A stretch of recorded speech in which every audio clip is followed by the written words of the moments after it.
Okay, let's get started. Good morning. March 14th, 2024 at a regular board meeting at Magna Water, 8885 West, 3500 South, the general office building. I'd like to call this meeting to order.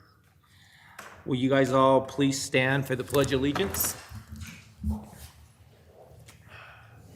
I pledge allegiance to the flag of the United States of America and to the republic for which it stands, one nation, under God, indivisible, with liberty and justice for all. Thank you. Thank you.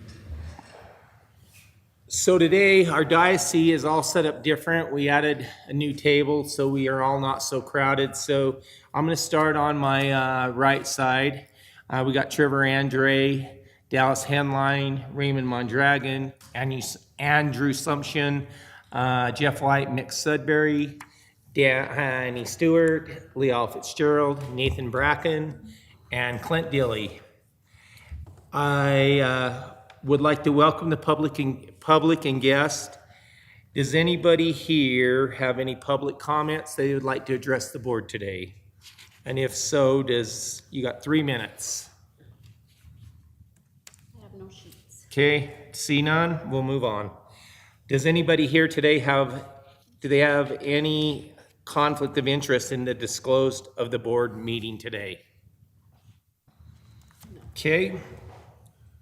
So we're going to recognize our water crew today. I'm going to let Raymond take that. Yeah, Mr. Chair and Mr. Board, I'd like to just highlight the operations of the water crew, and Justin, Dean, Chris, Gavin, and Travis on the work that they put in changing out these valves on key locations, how quickly they responded to minimize the shutdown time, reducing customer interruption for service for these water line replacements. I just want to thank you guys for all the work you guys put into it, and I've seen that you guys responded quickly, and this can minimize these shutdowns. That's going to help a lot get these new water lines replaced. I just want to thank you for what you guys done. Thank you. And we as the board want to thank you too. Thank you. Yeah. Good job. We appreciate it. And if there's anything out there that we can help with, let us know. I appreciate it. Thank you guys. Thank you, guys. Just make Raymond happy. More miles in. Go do more is what he's saying.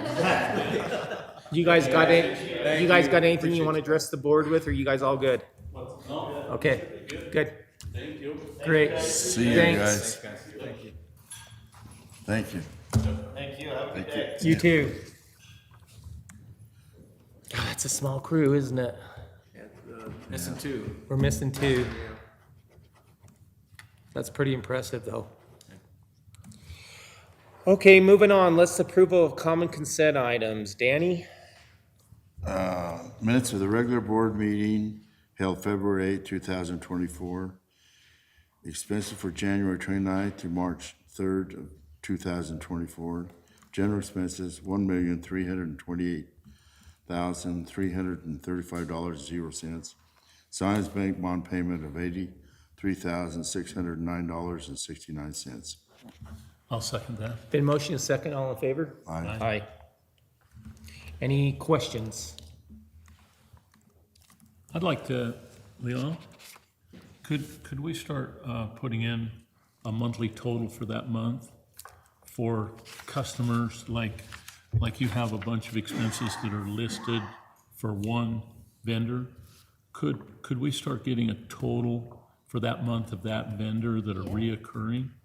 Same thing on the credit card expenses. It can be a separate sheet. It doesn't have to be part of your expense report. But I'd just like to get a separate one that gives a total and then a year-to-date total. So 2 different totals. You'll have a monthly total for that vendor, and then you'll have a year-to-date for that vendor. Okay? Thank you. Bet. Okay, moving on. The general manager's report. Clint? Thank you, Mr. Chair. We've got the report in your packet there. I'll just highlight a few items from that report unless the board wants to talk about anything else that in that report. Our EDR team has been completing hotspot repairs, which they do in the off-season. I think last we talked, they had made the repairs on 11 of the 15 stacks, right? Had a total of 25 that had hotspots on it. Yeah. So during those winter, we've been going through them. We're down to at least 5 right now remaining. 5 left. 5 stacks remaining to repair. So we'll be ready for the upcoming season. Okay. So they go through that process every year. I think that has helped preserve the life overall of the stack, system. But we are, as you know, we've been working towards upgrades of those units, Replacements of the first stage. We've first, talked about. first stage, and that, when's delivery on that? I'm thinking June. June-ish, so we'll probably have to do that in the off-season. Yeah, I'm thinking probably. So after end of summer, we'll be looking at fall, Yeah, probably I'm time thinking frame of to replacing the change. first stage. Which is a total of 16 stacks. So Raymond, do you take your construction crew down to help, or do you just have the 2 guys? We'll probably bring multiple crews in to do it. Okay. With them. Because what the guys you got down there now do a great job. Yeah, we'll probably average about 4 people to do Okay. it. I'll also highlight a significant step for us. The water meter readers have completed a transition to fully electronic use of tablets for their work orders.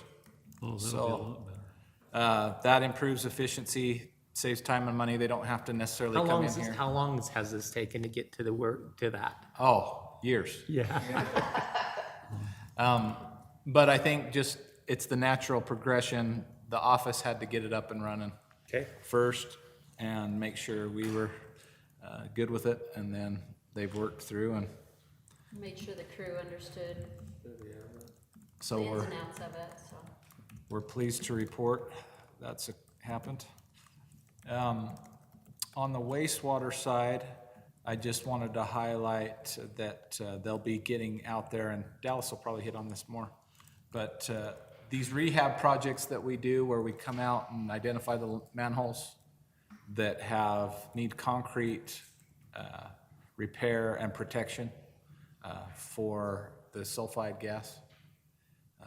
We've identified another round of those manholes and some key areas of pipelines that will be slip lining, and that'll be happening here soon.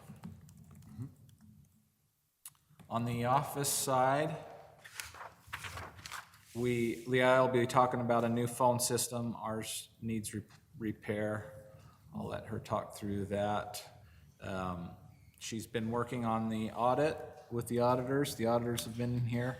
I think we'll have that completed earlier than, Sorry to interrupt, Usual. Clint, I talked to him, and the head auditor on our job has scheduled some vacation. They're gonna be done with the report earlier, but I'm afraid they're still only gonna be able to report in June. But the report will be done, it won't be last minute. When do we have to have that all done by? 30th. June 30th, okay. but we'll hit our deadline. Yes, Okay, good. Okay. I'll also report, So Clint, really quick, Yeah. so how's the new office staff person you've got, and is that all working out? it's been great. Okay, awesome, because I just see a whole different, Yeah, we were talking the other day. I think everybody's feeling like it's coming together. awesome. That's good to know. Mandy is pleased with the transition Awesome. so far, Good. and her workload is getting to be more manageable again. Okay, good. So we appreciate the board's support there and getting that filled, and Andrew's work on the HR side. Yeah, we're pleased.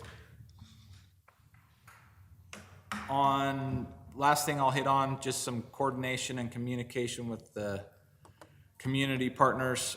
I'll be given I was asked by the Association of Community Councils Together, Q Collard is the president of that, and he approached me at one of the township meetings about, When do they meet? Do you know what? it's day- tonight. Where's it at? It's at the county building. Okay, I'd like to attend that. Yeah, great. So I put 6 o'clock, it's 6:30, and then mine is scheduled for 7. Do you know where the locate, I mean, at the It's in the council main chambers? chambers, I think. I can get you that. Will you information, please? Okay. So it's just I think it's a good presentation to have. It's a summary on Magna Water history, board members, operations.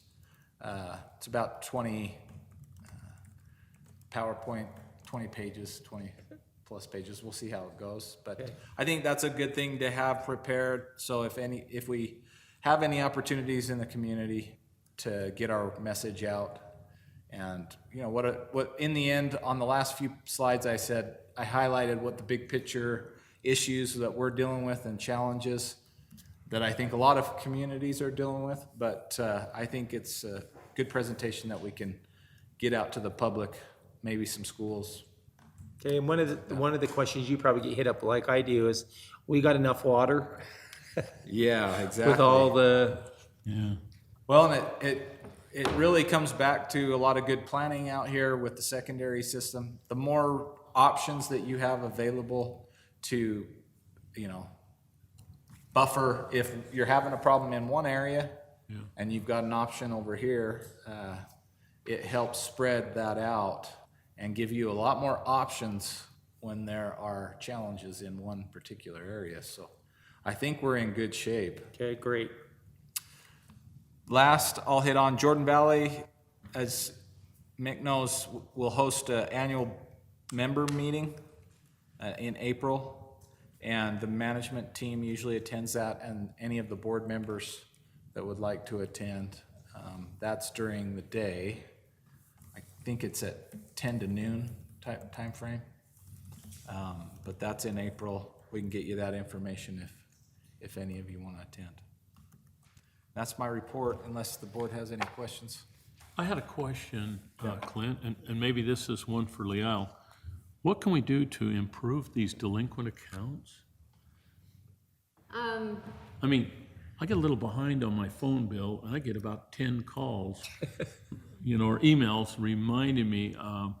I just wonder, is there anything we can do? It seems like it never changes this amount. But then again, we don't want to throw money away, I but can see that. A lot of our approach right now is, of course, good customer service, and if we've got a customer that just cannot, in their eyes, pay, we try to work with them, because in the end, it's less than 1%, and our write-offs are less. I apologize, I should have the number, but our write-offs are so minimal that we kind of let nature take its course. We do shut the delinquent accounts off and get as much money and hopefully the full balance as how we many can. percentage-wise do you normally shut off? It's, I mean, this is it last like time we 2%? shut off We just had a shut off We yesterday. shut 14 people. 14 people. Out So- of 800. That's Yeah, And so, there's still 5 off today. Was that the right count? Yeah. I can't remember. So percentage overall wise, it's actually pretty good. Is there anything do you think We we are could do? consistent with it. I realize some people are renting, and so they don't If- take care of it like they should. we could put more resources into more actively trying to reduce the number of delinquent accounts.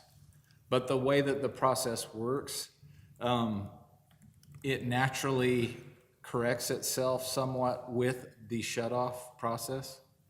So those delinquent accounts get reduced dramatically through the pink notice process. So they first get a warning, a pink notice first, and then we usually get a large percentage. Like here, it says 72% of people responded to the pink notice Oh, they do? in that last month. Okay. So then, if anybody that's left that doesn't respond to the pink notice, that doesn't get their balance back up, there was red notices that were sent out after okay. a period of time. And then if those red notices, those are usually pretty effective. Usually we're at 96% effective. So we can manage all of those delinquent accounts without having to shut off usually in the up to 90%.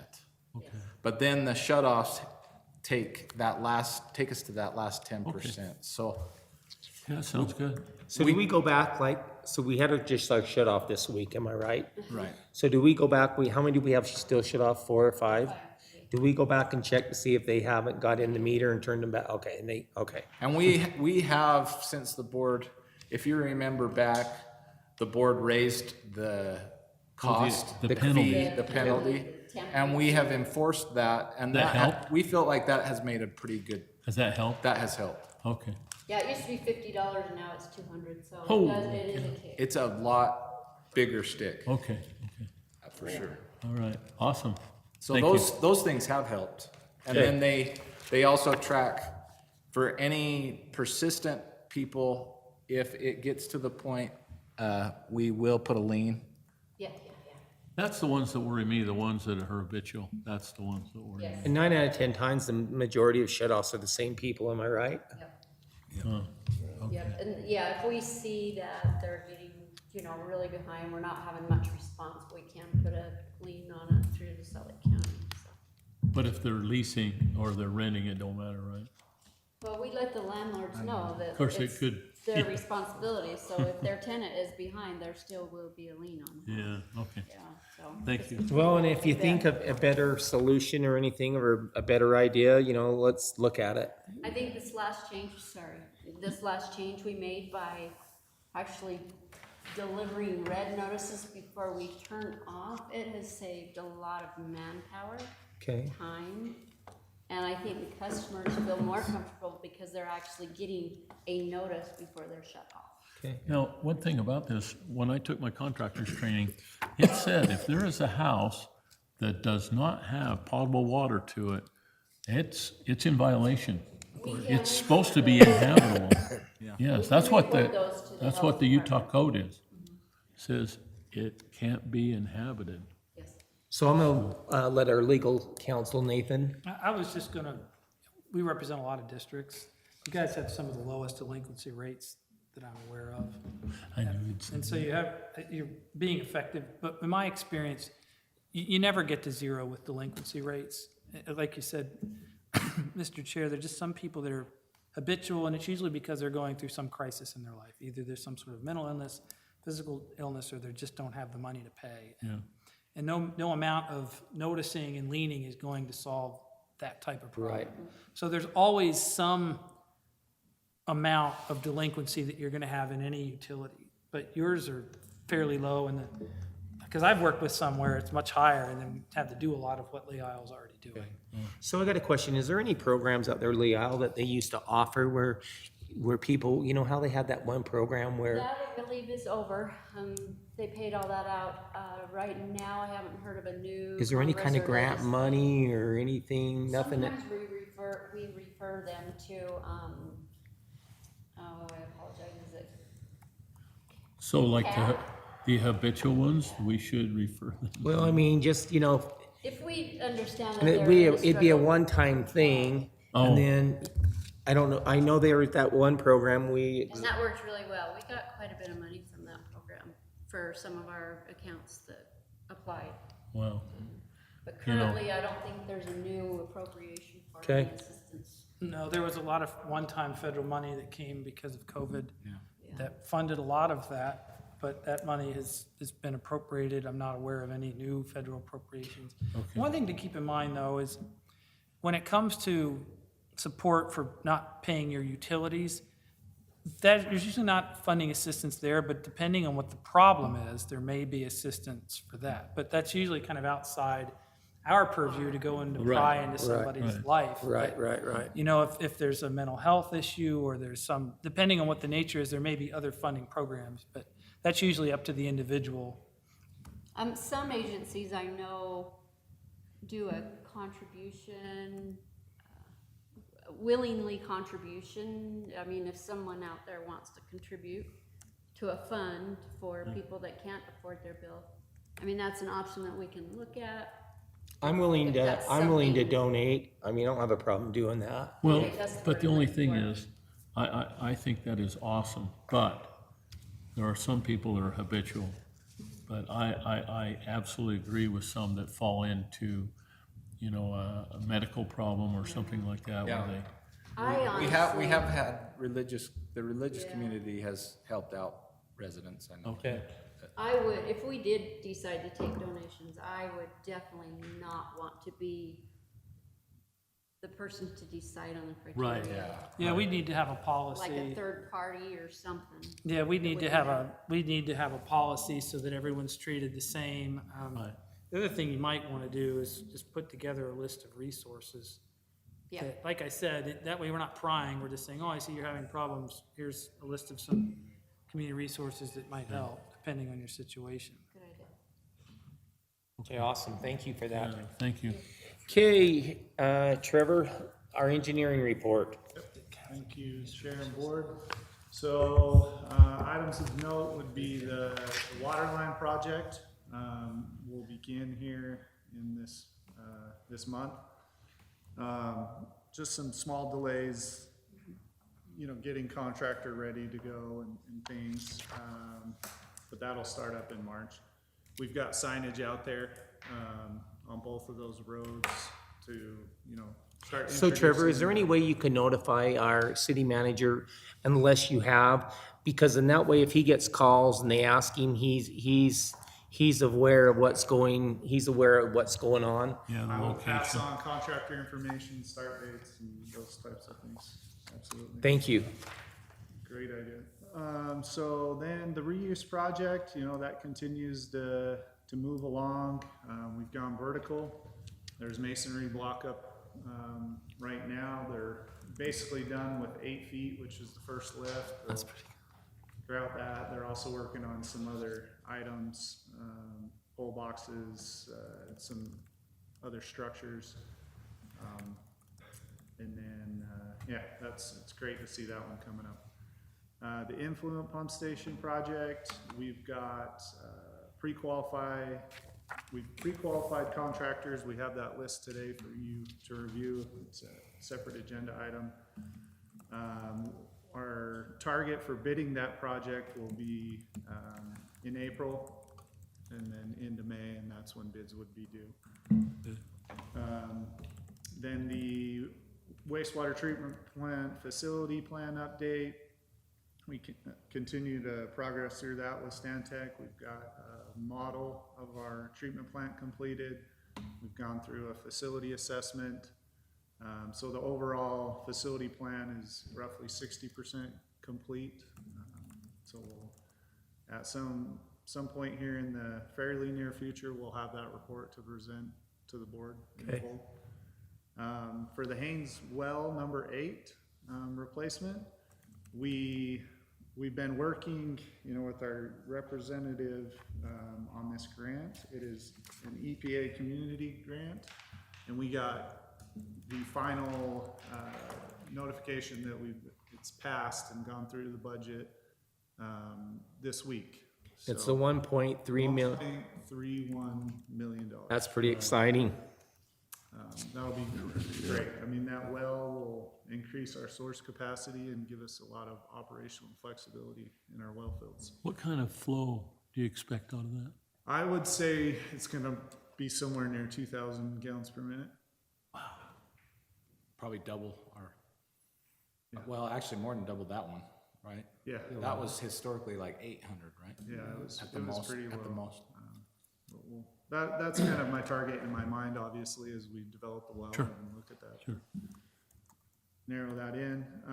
So with that coming, you know, we've got pretty much everything done there. We'll look to bid that out April or May as Okay. well. That project will kick off. The solids handling building expansion, still working through the permitting there. The Chains House, just wanted to, you know, quickly talk about that. So with our influent project kind of nearing end of design and going out to bid, we want to start looking at alternatives to the change house. We've looked a little bit at west of the existing operator building. We also want to look at the West Headworks, how that could maybe be modified or reconstructed into a facility. Okay. So we'll work to get a scope together and start that process. So, you know, that's my big pet peeve, right? So, what, do we have any idea when we think that's gonna, Well, we can start an evaluation and kind of an alternative comparison of each site. okay? I would say, I mean, we can put together a scope and start working on that and have something to the board April or May Okay, to approve. awesome. To start. Let's see. So 7200 west, 3100 south of Beagley secondary project.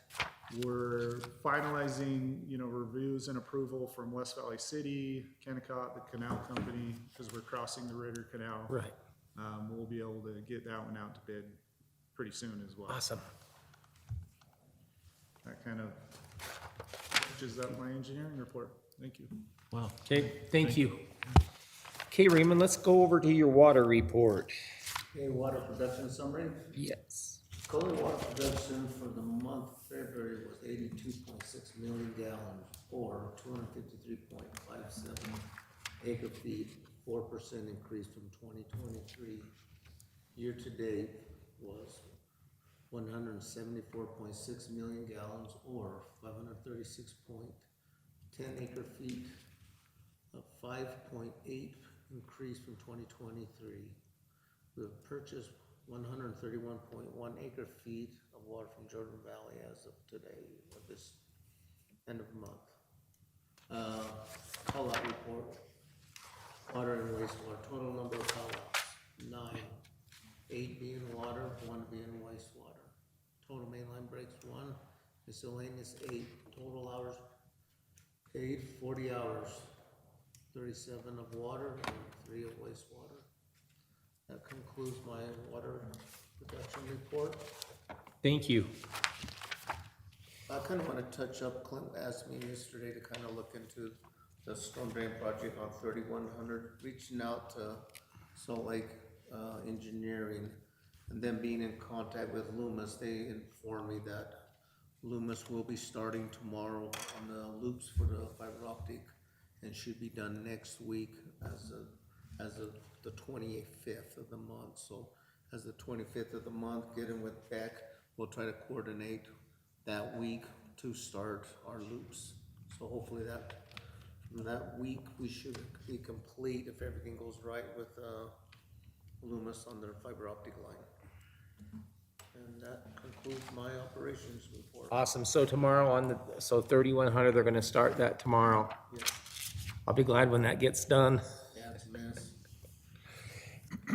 Okay, Dallas, let's have your wastewater report. Sure. Mr. Chairman and Board, I'd like to just bring up a couple quick things as far as operations go. Did you find it? Our collections crew has started the acoustic evaluation with SL Rat, so you should see those golf carts and our service trucks throughout the town doing those inspections. And then on the treatment side, we're scheduled to take delivery of our 3rd fuel tank for our backup generator power next Thursday. And then, Mr. Chairman, I'd like to have a quick discussion as far as RV dump operations goes. That's scheduled to open March 21st. As far as traffic goes, just a quick update on that. Peak season last year, or prior to the alternative sites opening, you know, we might see 15 or 20 in a day. Peak season last year with all these other gas stations that have RV dump access now, it's 1 to 2, maybe 3, but it's just reduced drastically. So just wanted to get your feedback to see if you guys want to move forward with opening that facility and operating it all year, or now that it's been closed for so long, if you want to keep it closed. I think this is a discussion that warrants your counsel, so not a decision. I know we had this discussion last year about it, and like I said, if we're only getting very little, I only had one complaint. Some days we don't have anybody at all. Yep. and you know, and that road down there is pretty bad anyhow because of all the construction with the cement trucks That's why they're going over there is the Right. road, yeah, and and the extra traffic.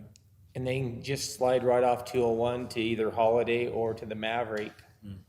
I gotta be honest with you, I haven't heard any complaints. Sure. So I don't have a problem in closing it, but I want to see what the other two board members want to do. I got an RV, and I usually stop over there and when them gas stations didn't dump it anymore, I don't even go down there. And with the way the road is, and it wouldn't bother me to shut it down.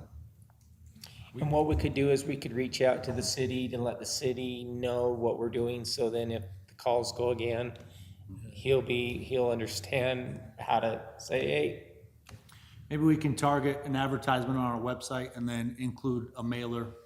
We may not have time to get it in this month, but I next think month. that's a good idea. and we probably need to explain to them why we're shutting it down too, because the oil and the gas and, Vulnerability, yep. that comes with it and the cost. Sure. We can have a flyer ready for review, and then if the board likes the idea of the flyer, then we can get it sent Well, out. Dallas, you could leave it down. We could wait and hear complaints. Why don't we do that? Why don't we just keep it shut down I agree with that. and then send out a flyer, explain the situation? Do you want a public hearing on the RV dump? No. I'm saying you could open it back up if we had to, but I think we ought to feel out the public and see. Sure, Yeah. I like that. I mean, I would say shut it down and, or keep it shut down. And, I don't know. Anybody here from the community wants to address anything on the RV dump? Okay, With the road the way it is, and where we've had trouble, people dumping stuff in there, oil or whatever, I agree, just leave it shut down. and it's a safety issue too, because they pull off the side of the road, then the road isn't wide enough to get around, and you got cars, and with all that, I mean, And kids 5 running years around ago, down there. And 10 things. years ago, it was not a big deal. No, it wasn't. But the big deal is now, is like I said, so close to the That city. cement plant, yeah. It is. Just say stay closed and put my phone number on it. That's How do you feel, Don? Lon, what do you think? I don't know, I've got mixed feelings, of course, because it's been there a long time and in good function and things like that. But, I know the problem we have with the oil and things like that. There's no doubt that people have the choice now of going to the other place, and they go in and get eats, treats, drinks and things, and it's a different option, but I was back when we put that in. And like now, you get down there and get kids running around on that street when they dump it. Because when we used to watch that camera, those kids run all over down there, And then they dump their sewage on and that comes with a big, And the kids throw, And they let the pipe go to their hose, Yeah. bind up our pump. Oh, that's terrible. I also know as you're talking about dealing with the retrofits and everything we have, dealing with that sewer and plans in the future is where we're getting on. So if you didn't have to have that sewer, that's a helpful expansion that you're planning on. yeah. Well, I'd say if you want to extend it, depending on these guys, I would say extend the closure and then let's just see how it goes. Okay, great. I guess we could do is just wait and see what feedback we get off of it. But like I said, honestly, I have not heard anything. I only got one complaint last year. That was it. So, But it used to be that was the only spot in the whole town. right, now there's two. So I think, And it's so much easier going to gas stations. oh, And is there three? Yeah, 3. You got the Holiday, and then the Maverick. Okay, Mr. Chairman, we'll work on some messaging, and that's all I have. Thank you. Okay, thank you. Okay, Leal, our controller. Okay, as far as compliance, and we are in compliance, I've highlighted a couple items on the insert on your board packet of things that are coming up real soon. The first one is the impact fees report that's required to send to the Utah State Auditor's Office. That's due March 31st. That will be done by then. I've started on it, but not completed quite yet. The next is the bottom of the first page, the water use report. That is complete, however, I wanted Trevor and a couple others to review it. It's just ready to send. We'll send that in this afternoon. Municipal wastewater planning program report. Trevor, myself, and Dallas is working on that. That does need to have a motion of approval by the board, so we'll bring that back to you next month Okay. for approval. Now, what do you have to do on a planning Well, program? that's just what it's called, but they use that report and survey for like positioning for funding, information to the state.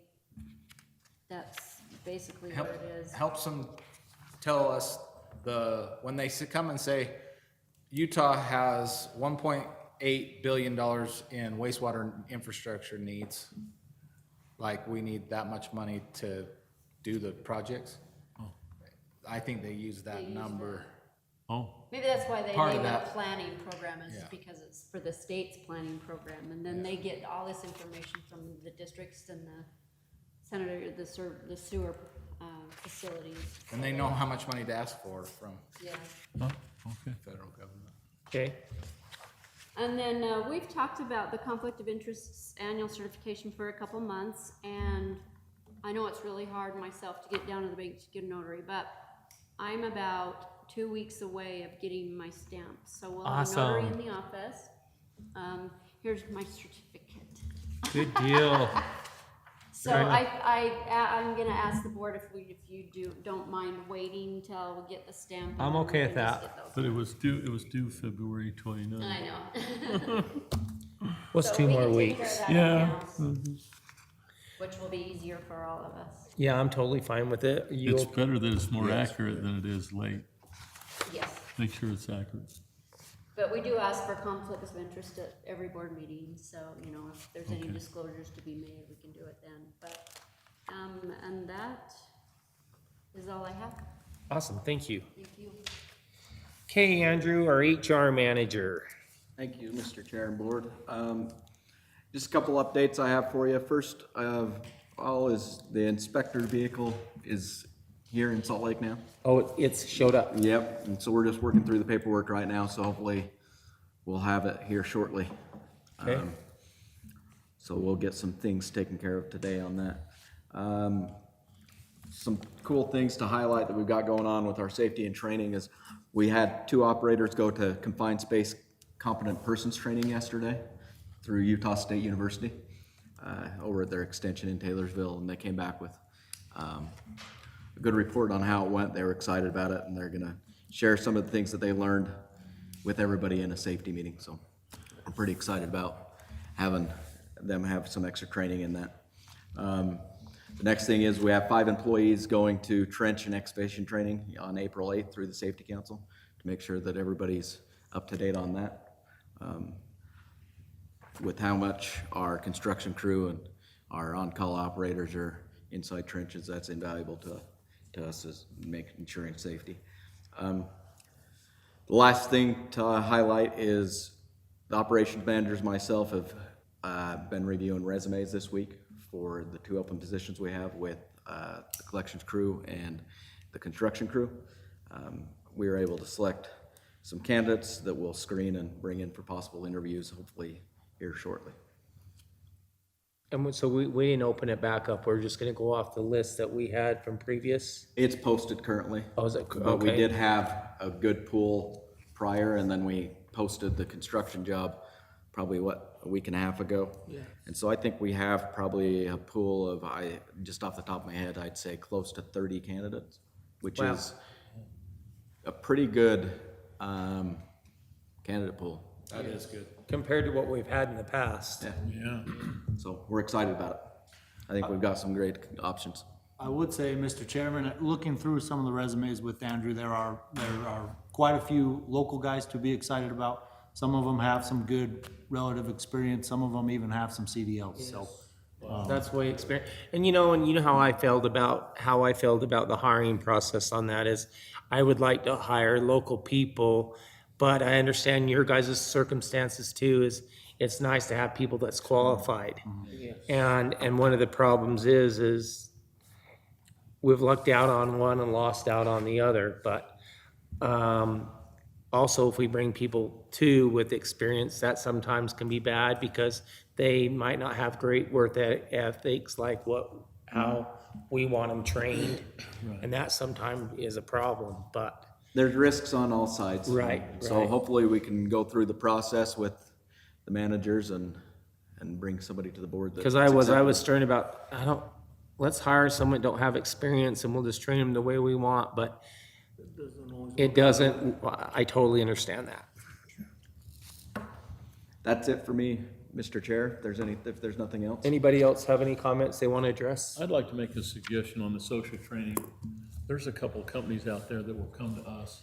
Okay? We have enough people, even though we have a small crew, for my compliance, I have to go. Utah Safety Council is probably the cheapest, most convenient, but I'd like to see, there are a couple contractors out there that do the work, and they could do things specific for our water company, specific things. Okay. The Utah Safety Council, they're good, but they just cover a general category. Yes.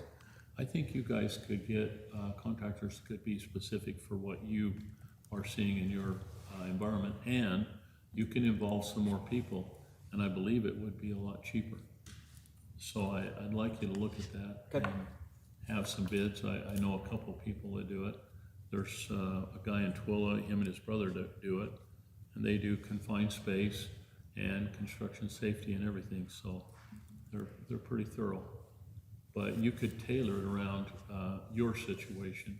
Yeah. And I think that would be beneficial. You are getting more people coming in, and you can invite more people. They have a base price.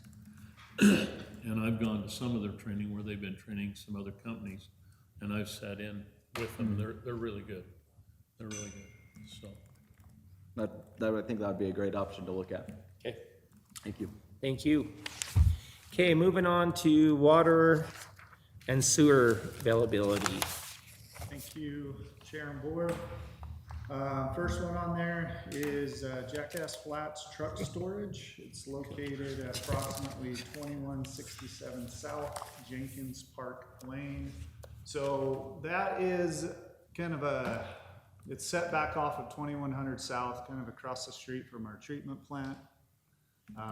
It's several larger parcels. I got my own taxi. Back behind there, yep. So this site has basically an access easement off of 2100. What they're proposing is just that, truck storage. There are no buildings or facilities that require like indoor water or sewer, but they are being required to put in outdoor landscaping along just the north side of that. Which has some trees and irrigation need. Now, is that the city's requirement for the trees and, okay. Wow. I believe the applicant has talked to them and that there's no budge on that, that's a requirement. So they do require water service, under our, extension agreement. So the recommendation is to provide drinking water service for that outdoor irrigation need, to forego sewer and secondary water, and then if this So Trevor, do we develops- have any secondary water down there? Dry This is lines. just gonna be a dry line? So do you think ever that's, Are we gonna have secondary there? Yes, eventually. There's quite a bit of infrastructure Okay. along 21 and continuing to be along 72. so, stop me, Nathan, so could we have does the developer have to do that right now? Or could he come back and have that put in when we extend? Because that comes with quite a bit of a cost. Yeah, so the recommendation is to just put in a water service line. Oh, a service line, okay. So it would be on 2100, that lateral would then extend down that Jenkins Lane to the property. We're not asking for any secondary infrastructure at this time. No, or sewer. Okay. Because those, yeah, you're right. I mean, all those things come at a cost, and if this develops, and I mean, it's bound to develop differently in the future. Right. Besides the parking lot. And so, anything we put in now would be essentially obsolete, right? So what Okay. they need is water, so a service lateral is the recommendation. And then there'll be opportunity as, if it develops differently in the future, for us to require Oh, I the see. other facilities. Yeah, it says in future. Okay, yeah, see the fee, okay, Okay, so you wanna go ahead and, yeah. I address the board, please? My name's Norm Galley, I represent Godfrey, who owns the property. Just one note of interest, the property does have an active well on site, okay, and that's what was intended to use to water the landscaping. It's about, the well is right here. And there's a wellhead, it functions, and so that was the intent, not to spend any money to put any improvements in. We're going through this because of the demand from the county just to have a well served letter. So that's the intent. We'd like to avoid having to install a water lateral that would not be used. Can you furnish your landscape with the well? Yeah, there's plenty of water in the operational well. Then the problem is then we're not serving you. So you don't need a letter from us. That's the challenge. That's the issue, it's kind of this nuanced thing. But it's feeding landscape. Right, but that's what, if we're gonna serve him, he has to conform with what our rules I see. say. And so then it forces us, well, if we're gonna serve you. but the you have question to- I have is if they've got their own well, then why should we have to serve him? Exactly, so go back to the county. And they're not gonna advocate that. They require a will served letter from Magwater. So let me, So if we have to, then obviously we'll do it, because we want to Yeah. operate the facility. It's just we have an operating I'm well not sure. on site that is not being given credit by the county.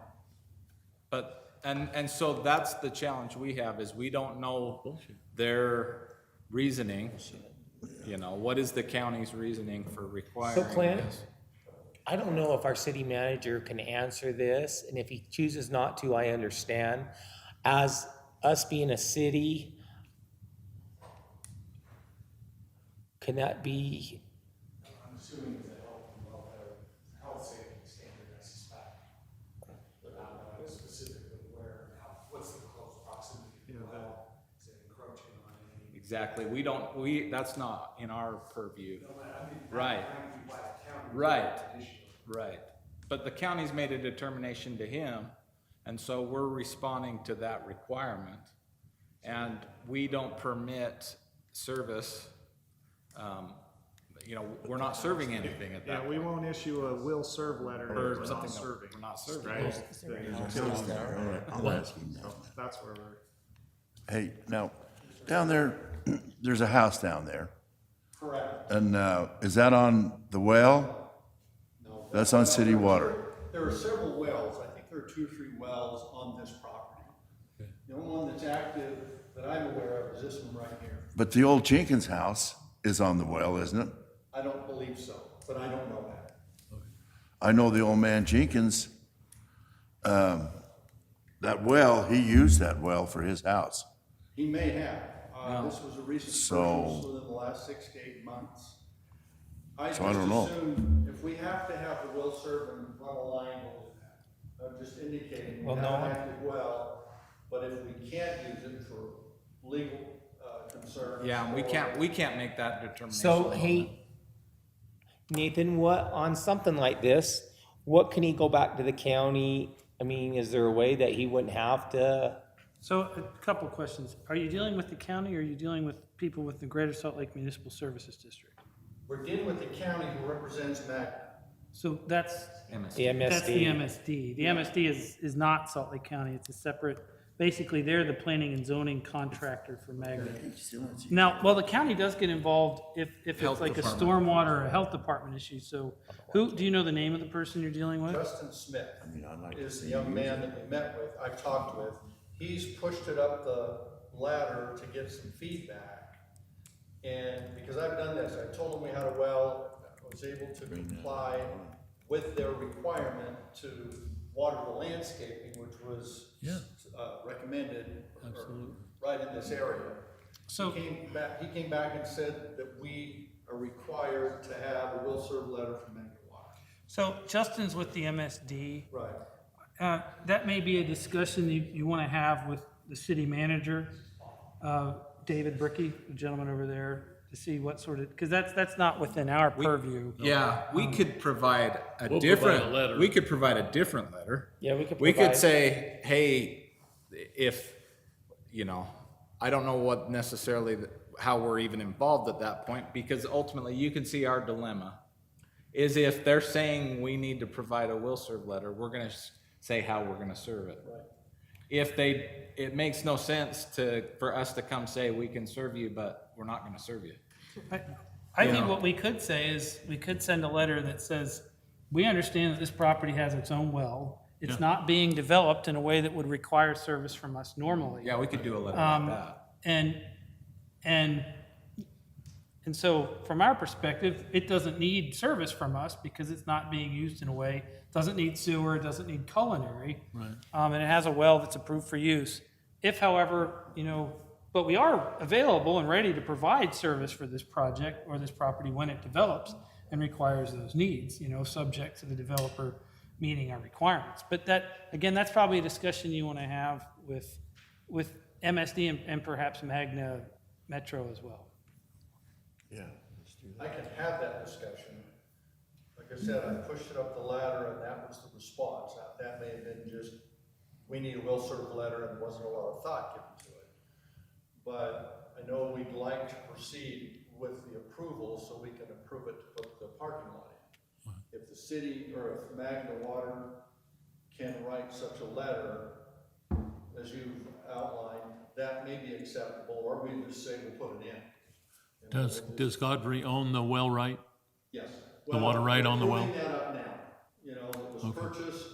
We have our attorney going through and looking at the line of authority or line of ownership or use, basically, not ownership, but at least the use. That may take a while. Yeah. That could be what's holding it up. Yeah, so you just acquired the water right? What was that, 6 months ago? Yeah. In August, so it's been it's been a recent acquisition. So was it a water right that you're moving from somewhere else? We don't know that. There is a water right assigned to the well, but now we're just approving up that ownership.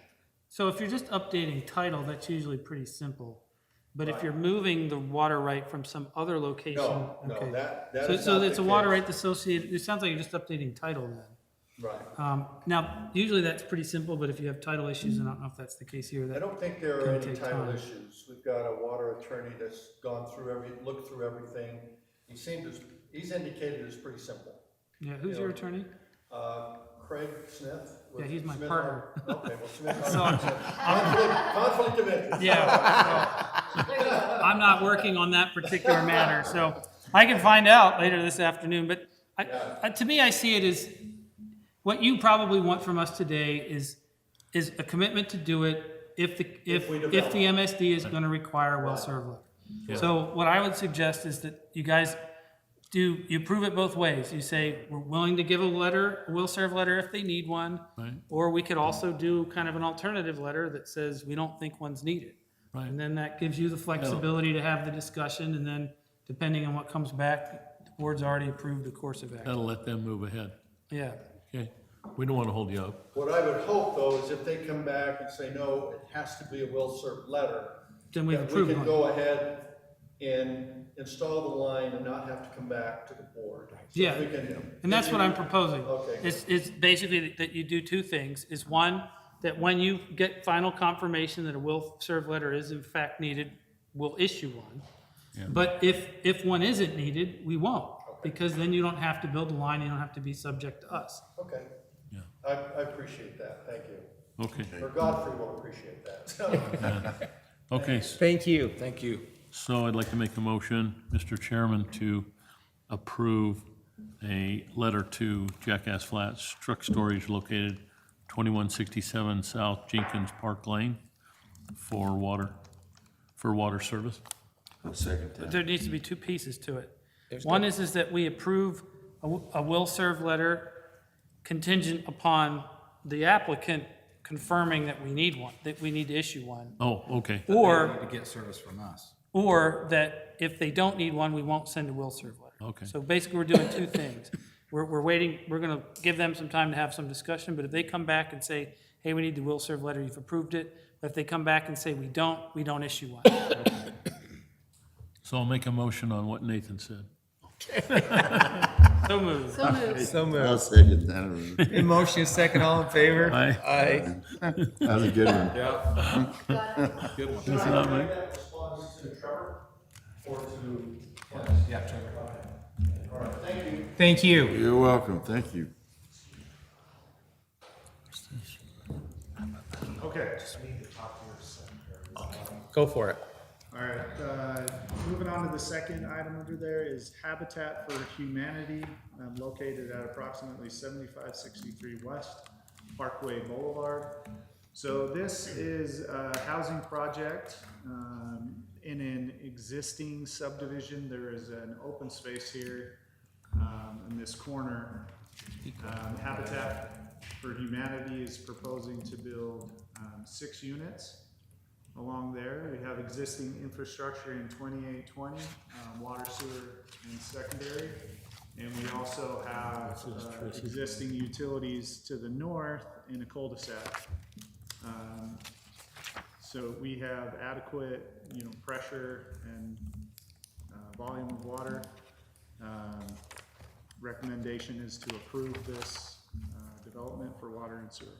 So, Trevor, how many of them homes are down there now? I know there's a few. Habitat for Humanity homes? Yeah. I'm not I think- aware of that, but What, 12?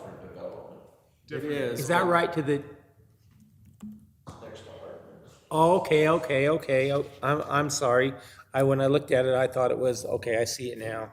We did have Habitat build some homes Right. out here in Magna, but it's been 10 And years. this is the Hardman property.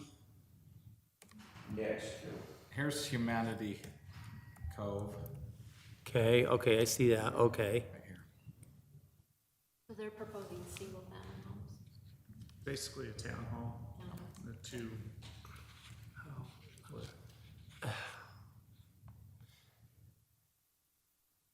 Six lots. I don't know where it's at.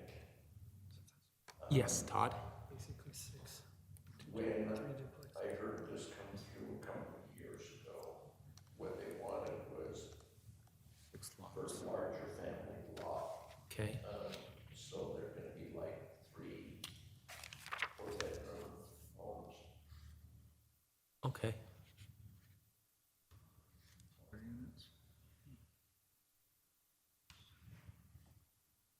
Okay, so we don't have any problem with that. Nope. Okay. So, Mr. Chairman, I'd like to make a motion to approve water and sewer to the Habitat for Humanity located at approximately 7563 West Parkway Boulevard. Second that. Been motion, second, all in favor? Aye. Aye. Thank you. Thank you. Okay, projects and award and agreement. Okay, Mr. Chairman, I'm first up, I guess. What I'm looking is a PC 35 cat cold planer for our asphalt repair crew. This will help us on our cuts that we do around to minimize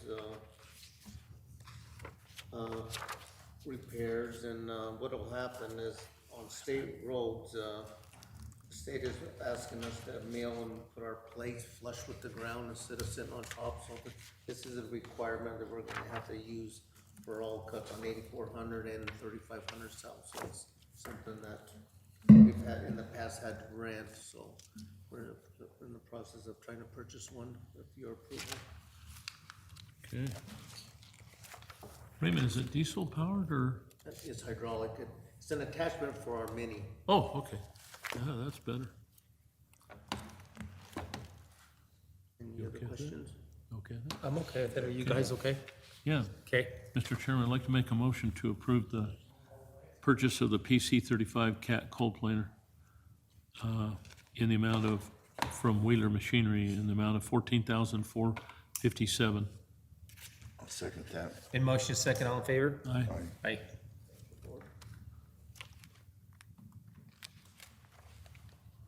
Okay, our next one.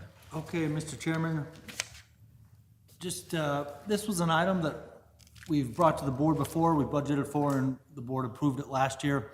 It took us some time to find a microscope that was compatible with our existing software. We've since found one that fits our operations well, so based on the price of $10,400, I just wanted to bring that back to the board. But with your approval, this is an item that we'd like to move forward with. Dallas, is it something that you can take pictures of what you're That's looking? exactly right. Okay. Mr. Chairman, I'd like to make a motion to approve the purchase of the Nikon microscope to be used for wastewater biological analysis and process control in the amount of $10,401.69 from Nikon Instruments. I'll second that. In motion second, all in favor? Aye. Aye. Okay, the SCADA, who's, I will take that one. Chair and board, this is a SCADA needs assessment, proposed to be performed by AE2S. Just a little background. So right now, this needs assessment is focused on our kind of our offsite facilities, so all of our well fields, our booster pump stations, drinking water and secondary. They all are on a system that is proprietary to remote control systems. They provide RTU panels, antennas, services for all of those sites. RCS is, their main clientele is typically rural facilities. And we started with them, I'm assuming, in the 80s. Yes. And, the equipment and things haven't changed a lot since that time period. And we've been talking about having, something like this to kind of inventory everything that we have, to look at how it operates, to look at whether it's still, actively manufactured, what our replacement parts look like, all those things, and then also look at what's available, what new technology can, benefit us and help us improve our operation through that. So we've worked with AE2S to develop this scope of work. AE2S is local. They have technicians here. They have an instrumentation and control team, and a lot of experience, similar to an SKM. And so talking with them and learning more about what they have in their team and their knowledge, we think they're a great fit to help us kind of do this needs assessment and determine what we may or may not want to do moving forward. okay. One of the things, just for the board to keep in mind, is we've essentially got two systems. Our wastewater treatment plants are run by SKM, and they've got equipment that anybody could work on. You can get parts. You can get that are parts from multiple proprietary. places. It's much more modern, it's much more compatible with sharing information. The RCS system is a good system, but it's proprietary, it's older technology, and it does not integrate well. So as we try to modernize and we try to share information more and become much more like remote, it doesn't work as well to integrate all of that information in one spot. And so it has posed some challenges for us as we've tried to do that. One project in particular, we were wanting to tie in more real-time information at our well fields for monitoring TDS and different water quality characteristics, and then be able to coordinate and integrate adjustments into the EDR operation, and that's proved really challenging. So there's quite a few limits to us. And we're hoping that this assessment is a good starting point to get a roadmap on how do we proceed in the most efficient, cost-effective way possible. Let's Because hope it's a pretty big 34,000. deal. Yeah, do we have any kind of agreement on the proprietary information that's used at the EDR plant? Is that the one that's proprietary? No, it's the It's RCS. all the, Wastewater treatment?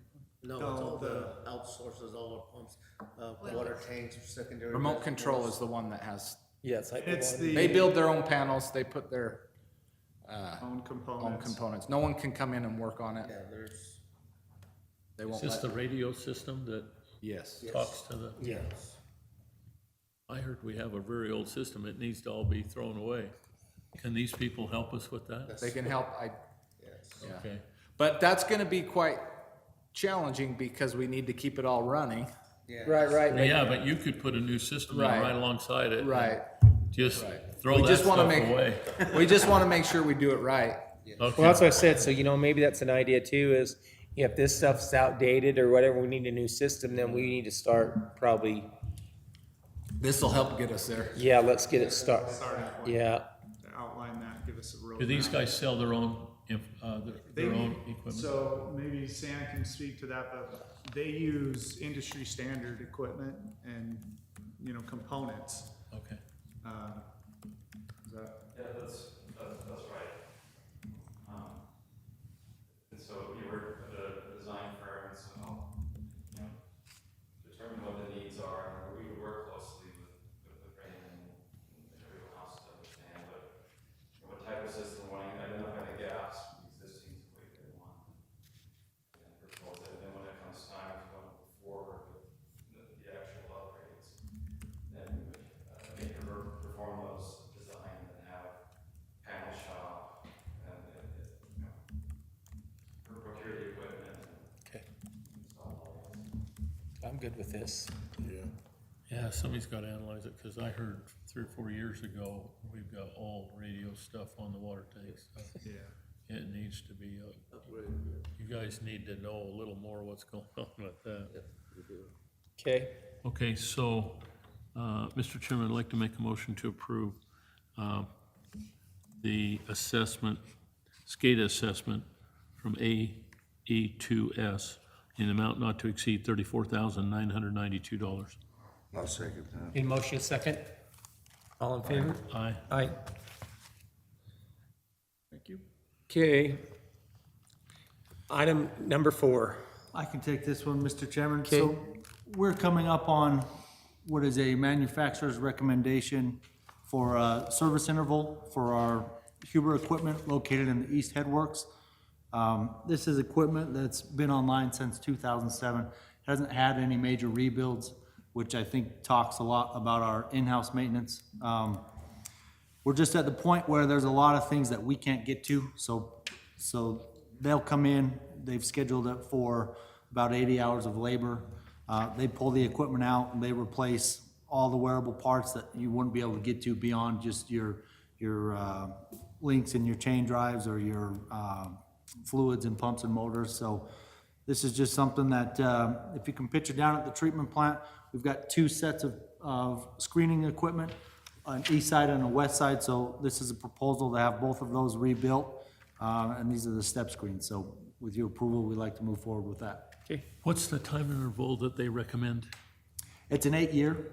8-year, okay. But we've got the ability to alternate trains, so we haven't necessarily had to have it on the 8-year interval. We've been able to create some longevity with that equipment based on the way we can alternate. But it's just time. Okay, that sounds good. You already talked to us about this, so you kind of give us a heads up anyway, I believe. Thank you. Mr. Chairman, I'd like to make a motion to approve to proceed with the recommended maintenance and rebuild of the Huber step screens and wash compactor in the East Headworks wastewater treatment plant, in the amount of $43,187.51 from Huber Technology. I'll second that. been motion second, all in favor? Aye. Aye. Hey, so I got a question, and this is just off. How do I find time? But on a lot of the stuff that we're doing, if you guys can reach out to me before and just kind of tour me and show me some of the stuff that what we're doing. I mean, I understand it, but be nice to go down and, just see it on hand if I can fit it into my schedule, but, if not, Great. okay, I would like that. Maybe, Okay. Mr. Chairman, what I'll do is I'll give you the window in time that we anticipate Huber being out here. Okay. And then you'll have, 5 or 8 days that you have the Okay, opportunity to come well, out just and see anything that we've got going where it's gonna be an expense, that the board, so we can kind of see what what it's all about. Yeah, your guys are well enough, even yourself, Dallas, to explain what you're doing, that would be fine. We don't need to Right. meet with the representative, No, but you I guys just are like to pretty see- clear on what you're doing. Okay, number 5. I'll take that. And so this is our yearly GIS development and maintenance it's Ardura now, it was TO previously, in the amount of $75,000. And that is funded through our water, wastewater, and secondary system. Just to note, our GIS mapping is, we continue to add new features in there. We have a pretty good list of as-builts that we're working on. I'm becoming more confident in it, which is good. We've added some features, some different mapping, developments in, and we have some, future plans. And Matt, our staff engineer, he's pretty interested in this stuff. Awesome. He has some good ideas. So he's actually been, working with them already on some things. I'm just laughing because, you know what I'm laughing at, don't you? It was done. Yeah. It was done, so, okay. Just a little note of information, that looks like we spent about 33,000 last year. So we didn't go up to the 75. Okay, It sure seems like a lot. And this 25,000 is pulled from each department, so it kind of breaks it up. Yeah. For secondary water and. it is a lot when it's done. Oh. So, Mr. Chairman, I'd like to make a motion to approve the GIS database development and maintenance as-built mapping and GIS application development by Ardura in the amount of $75,000. I'll second that. In motion second, all in favor? Aye. Aye. They sure got a lot of legal jargon in their contract, I'll Covers a tell lot you. of things. Can't hold them to nothing. Okay, let's do the renewal of the Blue Cross Blue Shield. Who's gonna take that? I'll take that, Mr. Chair. So we had Wayne do an evaluation with some of the competitors, and it was still found that Blue Cross Blue Shield was the best option for the price. There wasn't anything really comparable at that cost. There was an increase this year, which there is every year with healthcare, of 6%, which is actually pretty low compared to years previous. Last year was nearly 15%, if you'll remember. And then it says on here Dental Select Emeritus. Dental Select was merged with Emeritus, so now that makes up one of the largest dental providers in the country, and they have the largest collection of dentists that we're able to attend. Our recommendation would be to continue on with both of these and approve that. Any questions from the board? Doesn't seem like a real big increase. No. Yeah, it doesn't Pretty seem, minor. yeah. Jeez. Okay, It's not like car insurance. We got a break on health in the car insurance. Mr. Chairman, I'd like to make a motion to approve the renewal of Blue Cross Blue Shield and Emeritus, formerly Dental Select, health and welfare coverage for the executive team.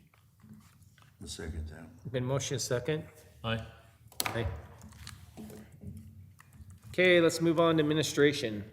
How about number 7? Oh, number 7, sorry, I was gonna pass the phone system.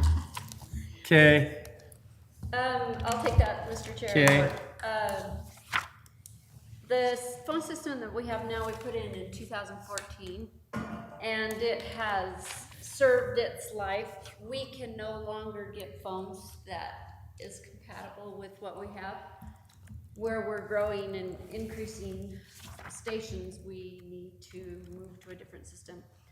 The system that's on the agenda is on state contract. It is Mitel, which is the same exact phone system that we have. okay. And being on state contract, I recommend we just go ahead with Mitel. Volcom is the company that distributes the Mitel. So Okay. they will be doing the job, and they're the ones that gave us the bid, but, And that's, do you know how many, I mean, it doesn't matter, I guess, how many phones, but, it can hold actually up to 150, they said, but Oh, we wow. had them quote 28, I believe. okay, That would fill, our off-site offices and downstairs, upstairs, and a conference phone too. okay. So, we could even do, we used to have, what was that called, that you sat in the middle and you could dial in? Yep, Oh, the yeah. conference phone, yeah. Conference call. Big spider looking thing? Yeah. Yeah, That's in this bid. Okay, is it? are they gonna have some of those in a conference room? Yeah. Let's not talk about it, because we're not gonna call in, right? We're gonna always meet. We just think that if we should have it in case of, you know. I in case agree, of I bid. agree. It's a good thing, it's a good thing to have. Trying to think, where is it? So we're not using our cell phones. It is in this Right. bid. Okay, I think you ought to put one on the list, at least a couple. Because when we call in and have conference closed with Clint, it might be helpful. so I got a question for you there, if we're talking about them. So if you had one like with Clint, a call in, or in the boardroom, I mean, Yeah. would we need one downstairs in the, I'm just throwing that out there in engineering. Sure. Yeah, I mean, possibly, but if they had. a I guess phone we at could their just move- desk, yeah, that would okay, probably be okay. adequate. That's what Okay. we do, we move ours around. Okay, cool, that'll work. Okay, I don't see it, but we definitely did talk Okay. about a conference room. okay, phone. awesome. Okay. So I think there's a picture, there might be a picture of it in or maybe not. And the other information in the packet was a bid for, cloud-based phones. A lot of people are going that way. Bigger companies are going that way, and you basically lease the equipment and then pay a monthly lease and cloud rental expense. And that's $700 a month, which Yeah, with this Mitel, we will own the equipment. right. What do you expect the lifespan, Leo? Of Mitel. Do they tell you for these phones? I think they say it'll last like 7 years, but we've almost gotten, 11 years out of it. How many? 11. Oh, okay. Okay, I can tell you they are wearing down. Yes. All the features don't work on all the phones. Yeah, And yeah. the girls out front, sometimes they'll pick it up, it won't answer. I mean, so we are Okay. definitely end of life. They Yeah. don't support it anymore either, so. okay, let's go ahead and move on it. So is that what it's gonna cost us? for It this has one? been on the budget a couple of years now. I think I put not to exceed 17.5 in case we had to add a couple phones that we didn't think of. But the bid in the packet is 16.7. Okay, Okay. So we do have a little buffer? Yeah. Okay. okay. So, Mr. Chairman, I'd like to make a motion to approve the telephone system upgrade in the amount of not to exceed 17,500 from VLCM. I'll second that. Been motion second, all in favor? Aye. Aye. Okay, let's move on to number 6. Who's gonna take that I one? could take, establish the water conservation level, is that where you're? Yeah, I'm sorry, I'm just on the next page. Okay.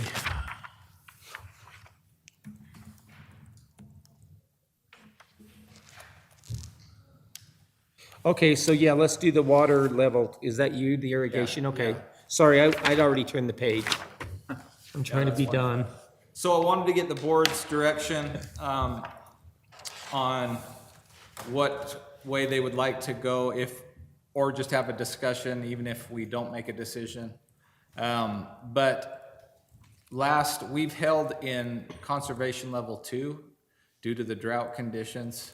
Last year, I think the feeling was that we had a good water year, but there were still some persistent drought areas. We had the reservoirs that hadn't all filled. This year, we had another good water year, and I don't know of any part of the state that's in drought criteria. So we're out of drought criteria. The reservoirs have mostly filled except the Great Salt Lake, as you know. But they are releasing constantly out of Utah Lake right now. It's at full, they're letting it out Capacity, go. and Yeah, Jordan River, I saw this morning, there's reports of flooding yeah. starting along Jordan River because of all the water they're letting out. So the question is, do we want to move back to our voluntary level 1 conservation? Do we want to stay in level 2, which It's is hard- mandatory? So out I at wanna Jordan get the Valley, we had this thoughts on the discussion board. about that. It's hard to say we're in the drought when we're not. It is. So, I think we just need to go back to saying, we need to conserve as much as we Yeah. can and go from there, because it's hard to say we're in the drought Exactly. when, I don't think it would be a very difficult message to say conserve water because we're in a drought this year. Right. We would have to use some other message like, hey, Great Salt Lake's low. Don't use that. And so I think it'd be very difficult for us. Yeah. So I support and would encourage that if the board's. well, and moving back to that's exactly where I'm at on that. I don't know how you guys feel Yeah, about just- it. I feel I the same think way. always to conserve, always. And that's our baseline. It's voluntary. So is that 1 or 2? One is our baseline is voluntary conservation. So that's. Okay. So can Yeah, we, because it could turn hot fast. right, and get can we no- motion Could on always this, change that, David? yeah. David, can we motion on this to, Yeah, I Okay. believe, let me look at how you have that on the agenda. It says establish It's on water, there, and then It has motion and voting Yeah. on it, so yeah, so we can go ahead, okay? Okay, so, Mr. Chairman, I'd like to motion to approve establishing our water conservation level for the upcoming 2024 irrigation system for level 1. Okay, I'll second that. In motion, second, all in favor? aye. So will you put this out? Yeah, we'll put a message out. We'll put a message Put a out in flyer together. a flyer together and, Yeah, that'd be good. Okay. okay. Okay, list of equipment and surplus auctions and or disposal. Yeah. Yeah, so, we've got some pictures of the items that we are, proposing to send to surplus or the auction. I don't know if you guys all had a chance to take a look You at gonna miss that that. chair? Nikki? My recommendation would be, sorry, did you have a question? Who, My recommendation would be to send the items that TNT will take and let them, Does TNT do office furniture? I don't know. You can call court. what's it court, called? quates. Court on 13th South or Bud's Office I Supply. think last time we had a surplus sale with some smaller office equipment, This is in, neither one of those places would take it, but I no, am more it's, than happy to call. it's in so tough a shape. Normally what they do is both Bud Supply and Court. They rent equipment for Is that a events. printer? Yeah. Yes, the big one. That, the GM thought we'd use, and we haven't, You know where I think We this- paid for that. We never really even used it, did we? 264 print. I think you could probably get, what's that? Habitat for Humanitarian. Is that a on 8th trade, South. that's a trailer too? Habitat for Humanity, what? Now that could go, Yeah, How the about- trailer and the, that could go to TNT in a heartbeat. and service truck bed, maybe the tool bed. I'll pull that up on the service trucks. Is that an air conditioner for, Swamp The cooler. swamp cooler. I don't know if you get anything out of that truck bed, you might call. I scrap mean, it it? looks in real, no, it looks in really good shape, but you might want to call the places to put the truck beds on. They might be interested in it. I can't believe that printer.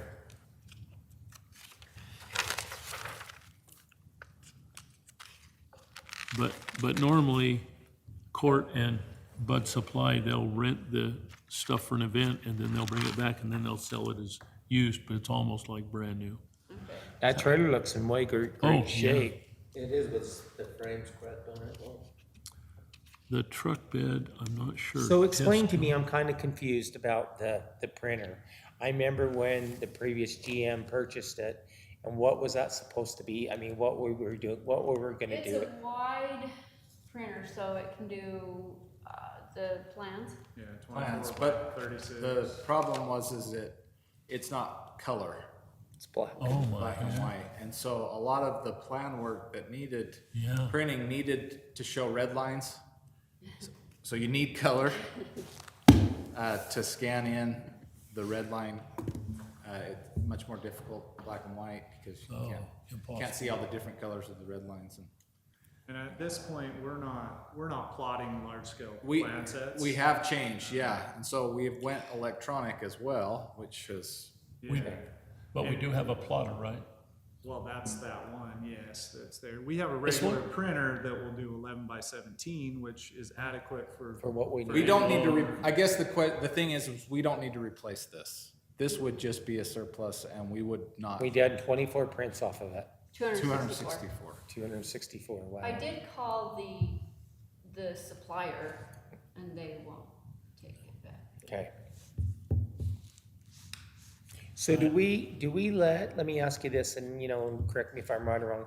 Do we put out a flyer and let people in the community bid on this stuff? Or do we just, If we send items to TNT, okay, they do the whole process. okay, If Then we don't have to do anything. Buds takes it, or the other place, what's the other place called, Corn? Court, C-O-R-C-O, isn't it C-O? C-O-R-T. Yeah, C-O-R-T. So They're up that off plotter, 215. that printer's only had 250. 260 prints. You might call, what is it called? Copiers for less. But sometimes they only, I wondered if Resell TNT what wouldn't they- take that. The other aspect to that printer was there was a thought of scanning in plans, but the capacity of the printer doesn't scan well. No color. Are you guys gonna open it up inside to the guys here at work? Do they get a bid on any of this stuff? Yeah, it's a public surplus, right? It's Yeah, I goes think through regardless public of where the equipment goes, I think anyone can bid on it. But also, if there's items that none of these places will take and do the bidding process themselves, then scrap it. then Magna Water can do our own surplus. We would just do a listing I'd say and give it all to put things in TNT and let groups, them and then handle people it. can bid on it. by I'd a say just certain give it date. to TNT and let them handle the whole thing. Cause I know they'll get you enough money on the trailer. The other stuff, I'm not sure. I think the important part is that the board's aware of what we want to surplus. Sure. Right. If there's any concerns. Did you give any of them chairs, them old chairs, to any of the other construction sites? I mean, to any, Yeah, yeah. All the orange ones, but the two. okay, so we spread them clear. out except for the, okay. So yeah, basically the board just needs to make the approval that we can put these items Okay. for, I still think we need to put in the budget, Trevor, for a color plotter. Large scale? One that'll do, D-size. Well, we can do 11 by 17s, which is on a regular, plan set that would normally be 24 by 36. That's, Okay, it's adequate 11 by 17 for reading it. okay. Yeah, we haven't found the need to justify the. Yeah, And developers provide us with 4 sets of full-size plans when okay. a project comes in. all right, So well, we that's have good. those. Okay. All right. So, can we make a motion? on- Yes. Okay. So, Mr. Chairman, I'd like to make a motion to,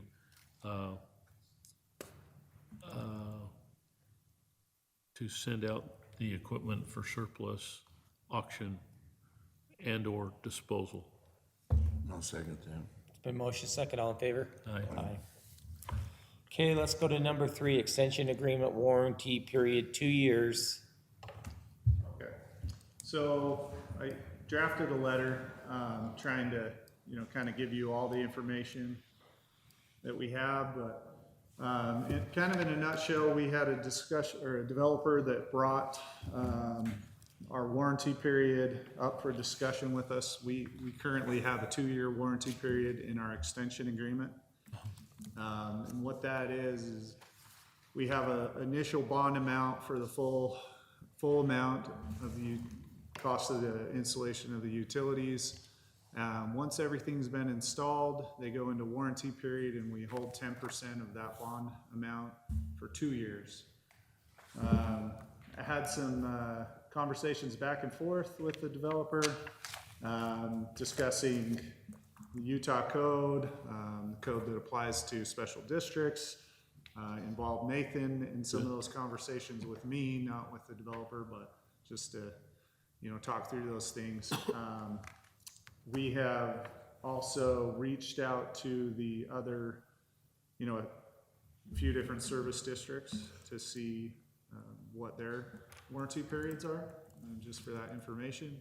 Taylorsville Benyon, Granger Hunter, and Kearns Improvement, and they're all 1 year. But after reviewing everything and looking at the codes, we believe that we are following the law, and that we are allowed to have our 2-year warranty. Also, some information on that as we looked at and discussed with Raymond and other people, issues we're seeing in the system, shortly after developments, and there are issues that occur within the 1 to 2 years of a development finishing up, but they're in a way fairly minor. It would be like a service issue or a concrete issue. Right. No major issues with like main lines or settlements that affect our system. So is this the one that said if we don't want to do a 1 year, they'll go to the legislation and write it? No, Right. that's just some, kind of knowing, they never made threats like that. Those are just some ideas that we have because of their pull with the legislature. Okay, so this could balloon into something more than just us talking with them. So I'm going to switch hats for a minute, and I need to disclose I'm a city councilman. So I like the 2 years because that also just not protect us, it protects the city. Yep. And so It helps with roads. it helps with roads, and I want to keep it as a 2 year. I want to support you guys. And you guys have done your footwork, so I want to support you guys. Here's the pros and cons of this. Okay. So this has been kind of a long-standing issue for a while, because for a long time, the Land Use Development Act, which governs what cities and counties can do when they approve a project, said they could only have a 1 year warranty. Districts never had that limitation. There was always language in the code that basically let us just impose whatever warranty period we wanted to, provided that it be reasonable. And so what would happen is developers would come to districts and say, well, and they'd push back on these, and we'd always say, well, that's for cities. We're not a city, we're a district. That language in the municipal code doesn't apply to us. So in 2023, the developers amended, including this particular developer, amended the code to say that districts can only require 1 year warranty if they participate in any way in the land use and development process with the city. And so as we looked at it, we're like, well, we don't participate in the process, so this doesn't apply to us. And the legislation they made last year didn't delete the language in the district code that allows us to impose something longer than 1 year. So that's the analysis that we reached. The challenge is developers think that this code prohibits us. They forget the if part of the change that they made. They just read it as absolute, it's 1 year. So I think we have the basis to say, hey, we're not involved in these land use processes. They approve them and then we deal with it. But I expect that developers are gonna push back on that because they have a different reading. They seem to forget the if part of the code. And I could also see some of them arguing, well, you are involved in the planning process when you issue a will serve letter, and that's kind of a difference of opinion. I don't really see that as being involved. I see being involved as them asking for our opinion on things and us being involved in plan reviews and that sort of things, which we're not. We have no say in the approval. Yeah, we have no say in the approval process at all. So that's the analysis. So I think we have a basis to do 2 years, but I expect that we're gonna get pushback. Okay. I want to say it at the 2-year. You want what? Keep it at the 2-year. Right, do we need to make a motion if we're gonna maintain Yes. them? I don't think so. No, that's just direction to the staff. We're not gonna change it, so. Yeah. Because Okay. we would need a motion if you want us to change it, because that's what's in our policy Okay. now. Okay, good. Okay. Okay, let's move on to the Jordan Valley Water. Okay, the grant application. So we've proposed a leak detection survey. This fits within the parameters of the Jordan Valley grant application. It's been something we've talked about, I think the first year I was here, we talked about that. We kind of looked at the grant application, but we didn't pull the trigger. But now we've, looked at different options. We looked at whether we could, implement something that goes into our master planning. We've looked at, something here with the conservation garden. There are other landscape grant through Jordan Valley, if we were to like tear out some grass. And so we kind of just settled in on doing the leak detection survey.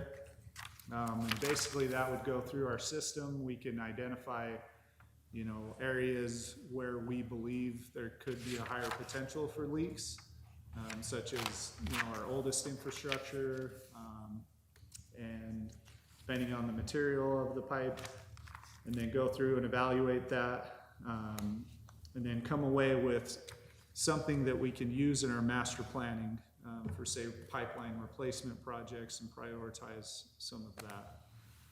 So how much of the cost does the Jordan Valley Waters grant cover? So I think we were targeting It's 80, they pay 80%. They pay 80% of it, Yeah, so it would be your 40,000, and our cost would be 20. 20. So is that basically, we're looking at how much water we pump out of the ground and how much we're billing for? It would kind of tie into that. This would be specific to do we have leaks in our pipeline infrastructure? Mains, on Our the main mains. lines. Mainline lanes. Oh, so I remember there was a system you can clamp on, and it will tell you if you've got leaks, but when you Yeah, turn. it's- Yeah, there's kind of there's sounding equipment you hook up to Yeah. the hydrant. Yeah. That would help, that's one option for this company to come do that. So we have put together basically a proposal for contractors to bid the work. okay. And then they would have, a lot more resources to go and do our entire system. Okay. Rather than us say rent one of So those it's only a machines. one-time thing, it's not anything we would put in place for this cost that we could use it ongoing? If we, saw what they did and the equipment that they used, and we thought it would be beneficial for us to continue it, now we would have our system done, and then we could do, Okay. kind of maintenance type. So this way, detection. you're meeting the requirement of the grant, and you're getting an idea of Right. what's gonna go, okay. Yeah, I would recommend we would shadow them Yeah, exactly. as much as we could, Yeah, and then learn. sounds good. So you're gonna pull the trigger? If approved, yes. Okay, We would still have to go to Jordan Valley to get approval. Right. We want to make sure you're supportive of it. yep, I totally support it. Do we need to make a motion? Do we need a motion on this? We don't, do we? I don't think it could hurt on this one, because we are gonna make an application to Jordan Right. Valley. So this Okay. would be authorizing us to take Okay. action. Okay, so Mr. Chairman, I'd like to make a motion to approve the moving forward on the Jordan Valley Water Grant application for the leak detection survey. Second Okay, that. motion second. All in favor? Aye. Aye. Aye. Okay, the next one, WRF building. Okay, I'll take that one. So this is the feasibility report for modifications to the WRF building. This is the building that's just north of the East Headworks. We've gone through and created this report to look at all aspects of that building, structurally, electronics, mechanical and plumbing, the existing equipment and structures that are interior of that building. And so we've worked with Bone and Collins on that. And I'd like to maybe jump to the plan set to kind of just walk through some of what's in there. Okay. There'll be some demolition, and that's kind of what it starts out at, is there's some walkways along the east wall, and we would demo some of those to open up that floor plan, the floor space there. There's a couple options that we talked about. So there's an option 1 and 2 of kind of demoing that walkway. One of them would leave a ladder for roof access. The other one would leave a shorter ladder section for roof access. So we've kind of looked at different alternatives for that demolition. None of these are final. There's also demolition of the 6 large tanks that are in there and the associated piping and valves.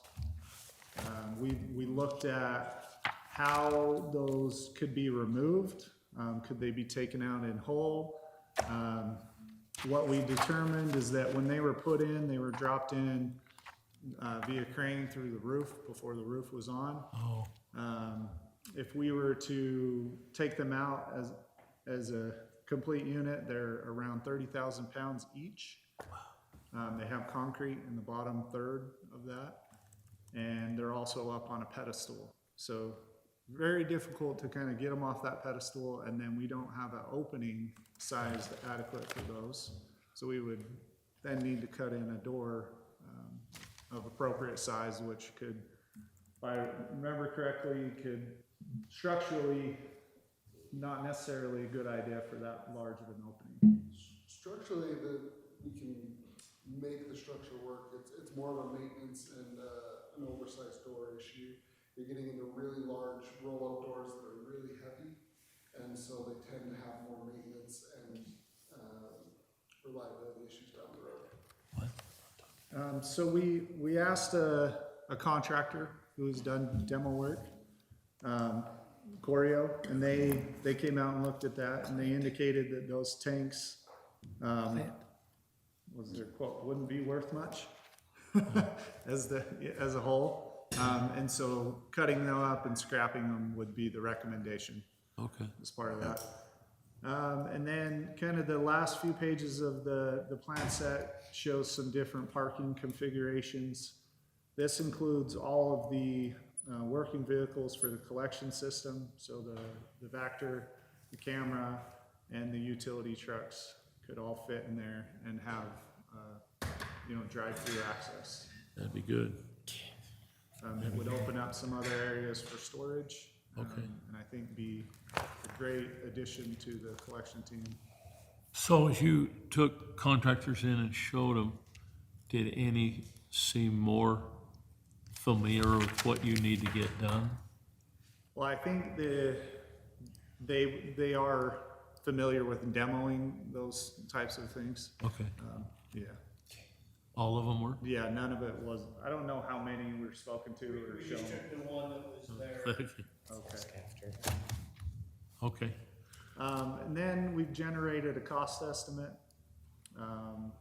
which is 5th page in the report, detailing out the demo of the tanks, the piping, miscellaneous, some other things would be to add a roll-up door in 2 locations, get some grading in there that's traffic rated because the vehicles will be driving over that. patching concrete, epoxying the floor, some of those things. With an estimated total of $731,000. Oh, that much to demo? Seems like a lot. We just mow it over with the Dino.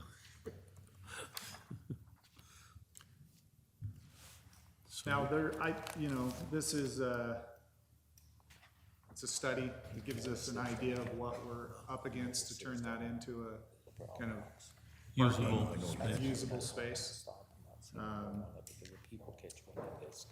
So our kind of moving forward would be to, look at a budget. Oh, and then maybe. Nothing this year. Put together as far a as modifications. bid plan, okay. Put together a plan.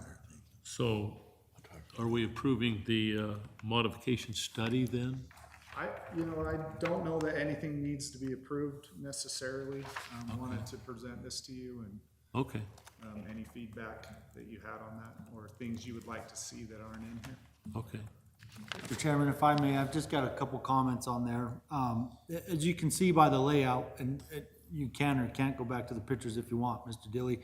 This gives us an opportunity to utilize an existing building. It gives us an opportunity to kind of secure some of our equipment and vehicles. I know that's been a concern. This gives us quite a bit of room for growth, both in a vehicle and equipment storage capacity. I think as we've looked at this project, we've got a pretty good idea of how this project is impacted by future projects. I wanted to recognize Bowen and Collins and the effort that they've put into this. They've found some things that maybe we didn't stand out as obvious to us.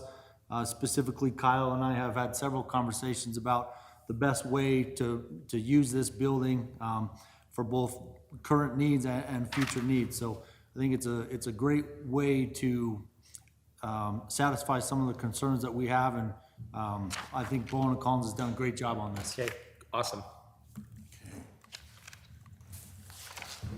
Okay, let's move on to item 6. All right.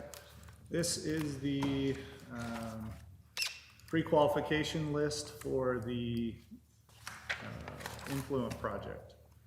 So we sent out, we had our statement of qualifications. We had 10 contractors submit on those. Our team of Stantec, Bowen and Collins, and Magna Water District have gone through each of those, looking at these criteria, information, forms, certifications, personnel, past project, performance history, schedule approach, financials, and safety. So pretty in depth in the qualification there. We've put together a recommendation of accepting all of them except for 2. And let's see if I can go into that next page. So the full list of would be, let's see, Newman would be excluded from that. And do you remember was Newman the only one? I think Newman was the only one. Yeah, the Newmans, yes, they're the only one I see. Sorry, I thought we had 2. My Okay, apologies. nope. Newman was the one excluded, and it came with good reason. I think they hadn't had the experience of this size as well as some others. But we are pretty confident in the list that we have here. Most of them were pre-qualified for the reuse. And some of these project. ones have done work for us anyhow, right? Yep. Some have done work in the past, some are currently working on projects. Okay, Confident in that list of bidders. awesome. So we need to make a motion. I would like a motion to just, approve this list, Move ahead. and we'll send Okay. it out, so we can. So they can bid on it? Okay, awesome. Okay, just a minute. Get back to the document. Let's see, okay, so, Mr. Chairman, I'd like to make a motion to approve the WRF Influent project, to move ahead on getting bids so that we can start on that project. I'll second that. Been motion second, all in favor? Aye. Aye. Okay, David, we're gonna turn this over to you. Item 7. All right, I'll be quick. This is a really busy session, but good news is I don't think there's much that's gonna have an adverse impact on you. HB 35, that's the bill that's gonna automatically convert the metro townships to cities and towns. That passed. Magna will become a city. May effective 1st. May 1st. It really won't have any impact on you because the metros are cities and towns. They have all the same authority and responsibility, with the exception that the mayors will be elected directly now, and the metros will have direct taxing authority, but you guys are exempt from property tax, so that won't have an impact on you. HB 280, this was a bill I mentioned before. This was a bill that was going to impose a fee on public water suppliers to help fund new water infrastructure. I worked a lot on this bill for the UASD and rural water. We were able to work with the sponsor, Representative Snyder. So that's, fee is now going to be a study.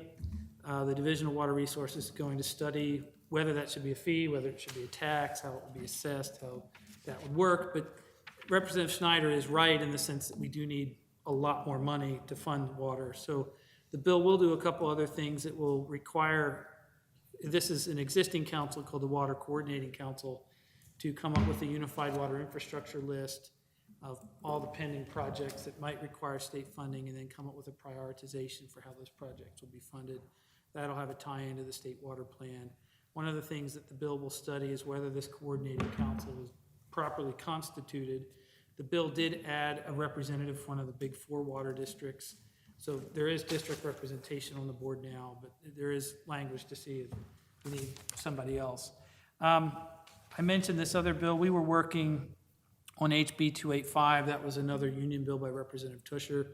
We worked with him last year to make sure his bill would have allowed us to use our space to discuss the union agreement and to be able to withhold dues. He had included those provisions in this bill, but this bill also didn't pass. It ran into a lot of opposition. I expect we'll see it again. I don't know when. There was a bill, SB 185, that popped up at the very end of the session that would have allowed developers to basically hire their own private building inspectors, which raised a lot of concerns in the district community and within the city community as well. But the UASD and the League and UAC and others were able to work with the bill, and it's amended to a point now where I don't think it'll have an impact on you. Basically, under the code now, cities have 3 days to do an inspection. The MSD, which does your building inspections out here, does that anyway. So if the city doesn't do it within 3 days and they don't have a list of backup inspectors, then a developer could go hire their own private inspector from the state approved list. But since the MSD gets it done in time, that shouldn't impact you. There was another bill by Senator Sandel, which I think I also mentioned at the last meeting. That bill would have imposed another fee on drinking water systems. The purpose of that fee was to collect money to help fund the regulation of drinking water systems within the Department of Environmental Quality. That bill did not pass. And lastly, and I think perhaps most substantively, we were working with the UASD to get some language to clean up the declaration of candidacy filing period for districts. Right now, it says districts have to be open at least 3 hours a day during a candidacy filing period, which doesn't really line up with this district, which is open 4 out of the 5 days of a week. And so the UASD was working with us, and they were going to put it in their annual cleanup bill, but the drafting attorney didn't get that bill out until last week. And so we had some discussions with the Lieutenant Governor's office, and they were on board with our concept, but didn't feel that they had enough time, which was understandable, to really think through it. Because what they want is they want us to be, they want to remove some of the differences between how declaration of candidacies work for districts and cities. And so they weren't ready to move forward with that, but they did agree to include some language that cities have, and that is that we could close on Friday and then post a notice on the door with Lael's contact information, so if someone comes, Lael could come over and process it. I don't think that really solves our problem, because I don't feel comfortable with Lael coming to a closed office by herself. Right. But they did commit to work with us, which we'll do over interim. So by the time we have your next election, hopefully that should be resolved. The other thing that did come up, and we have discussed this, is with the Magna municipal elections, and Mick, with you being on the council and potentially running for municipal office, that might create some confusion. And so White City was part of these discussions with the Lieutenant Governor's office, because one of the changes they were trying to make in this cleanup bill was to make sure that, so right now, when we do a district election, it's during the municipal election cycle. And the declarations of candidacy for that happen in June. If we were to move to a general election cycle, the declaration of candidacy period for that takes place in January. The legislature did that because most of their races are on that cycle.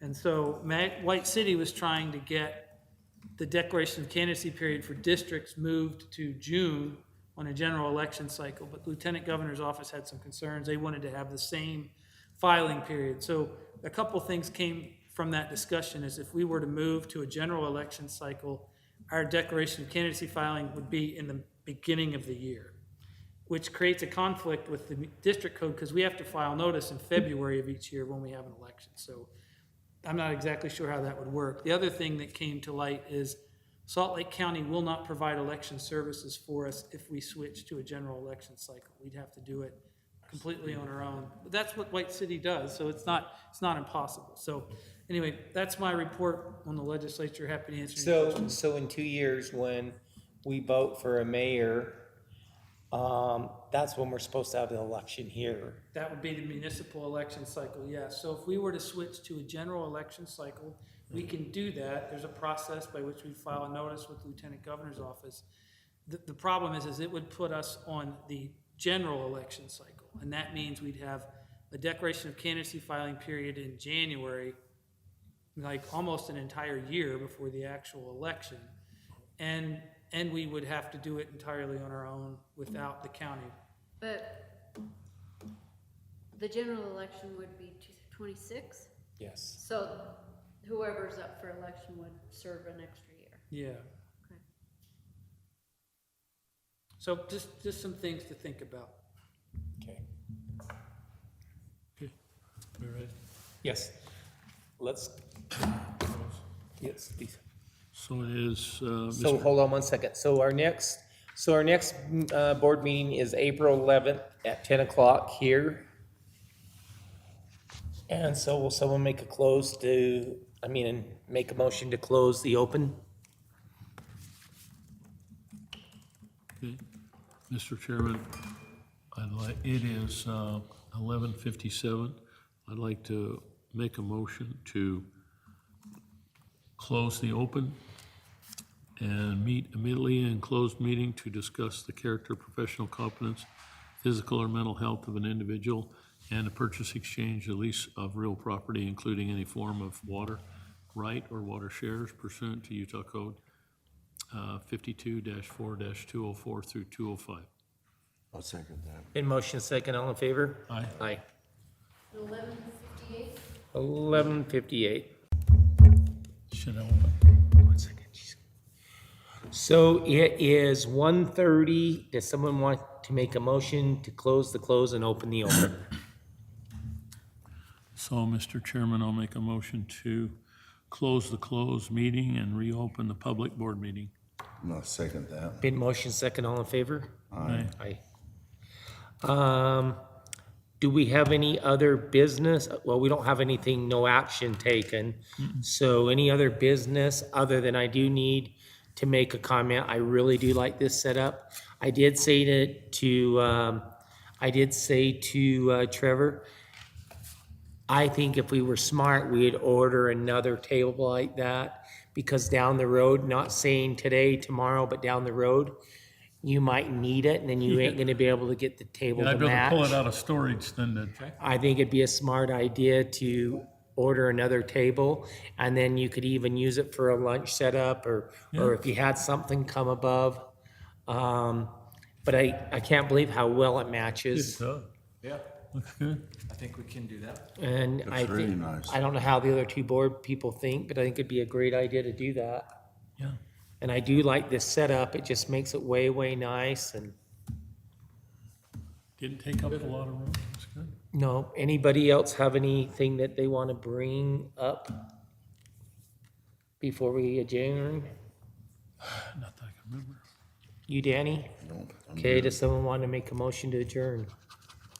I'll make a motion to adjourn, Chairman. I second it. Been motion second, all in favor? Aye. Aye. So Clint,